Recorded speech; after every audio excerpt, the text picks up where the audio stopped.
Hello guys, আমি এখন একটা কবিতা পাঠ করব। আমার কবিতার নাম অ্যান্টি লাভ। হিরিতের রাজ্য দখল করি, জীবনে করছে সর্বনাশ। অর্ধেক করছে শাহজাহানিয়া আর অর্ধেক চণ্ডীদাস। টিয়ার জোরে শাহজাহানিয়া করছে গরিব রেলই উপহাস। 12 বছর নাকি বড়ি বাইছে মিস্টার গাদা চণ্ডীদাস। টিয়ার ঠেলায় শাহজাহানিয়া একখান তাজমহল গড়ি।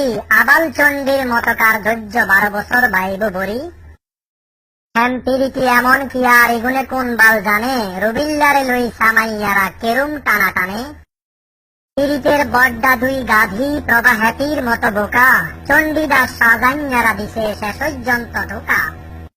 এরে সম্রাট শাহজাহানিয়া ও আবাল চণ্ডীদাস, তবুদুগার হন মারাইনে পিরিতের সর্বনাশ। হিরিতি করি আসল প্রেমিক কই গেছে গই ধন্য, তবুদুগার হিরিতাছিল বাজারের এক পণ্য। হিরিতি কি দেয়ানের মতো বাজারের কোন হদাই, উত্তর দে শাহজাহানিয়া ও মিস্টার চণ্ডীদাস বোড়াই। যদি কোনদিন দুনুগারে হাই আজ্ঞা কসম নিছি, হেই দিন তবু হিসে যদি আই কুত্তা না শুয়াই দিছি, মনে রাখিস।